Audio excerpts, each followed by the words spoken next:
Alors, une actu sur Tomsky, l'énergie solaire est devenue l'énergie la moins chère à produire de l'histoire. Le coût de production d'énergie solaire a drastiquement chuté dans la plupart des pays du monde. Étant moins cher que le gaz ou le charbon, l'énergie solaire est devenue l'énergie la moins chère à produire de l'histoire. Ça, c'est une bonne nouvelle. L'Agence internationale de l'énergie vient de rapporter que le solaire est désormais l'électricité la moins chère de l'histoire. En effet, l'énergie solaire est en moyenne de 20 à 50% moins chère à produire dans la plupart des pays du monde. Plus de 130 d'entre eux ont pris des mesures pour réduire le coût de construction de nouvelles installations solaires. L'IEA a pris en compte ces mesures mises en place à travers le monde pour déterminer que le solaire est devenu l'électricité la moins chère en 2020.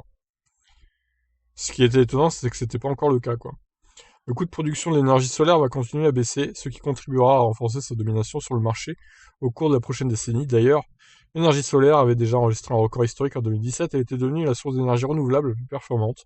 2 ans plus tard, en 2019, une start-up avait développé un logiciel d'intelligence artificielle pour créer une technologie qui pourrait contribuer à réduire considérablement les émissions de carbone. L'Union européenne a comme objectif d'utiliser 32% d'énergie renouvelable d'ici 2030 en prenant en compte cet objectif ainsi que le coût de production d'énergie solaire en baisse. Il ne fait aucun doute que le solaire va gagner en popularité au sein de l'Union européenne. Cette année, le coût moyen de la production d'électricité avec de l'énergie solaire se situe entre 35 et 55 dollars par mégawattheure aux États-Unis, en Europe, en Chine et en Inde. Pour vous donner une idée, le coût de production était d'environ 100 dollars par mégawattheure il y a 4 ans et 300 dollars il y a 10 ans. À titre de comparaison, le coût de production d'électricité avec du charbon est entre 55 et 150 dollars par mégawattheure. Il n'a presque pas changé en 10 ans.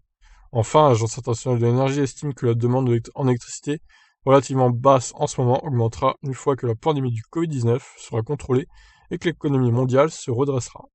Effectivement, c'est une sacrée baisse. Il y a 10 ans, c'était 300 dollars. Putain, c'est fou, quoi. Ça a quasiment été divisé par 10, quoi. Pas tout à fait, mais presque. Donc c'est impressionnant. Donc voilà, l'énergie solaire qui est clairement l'avenir des énergies renouvelables.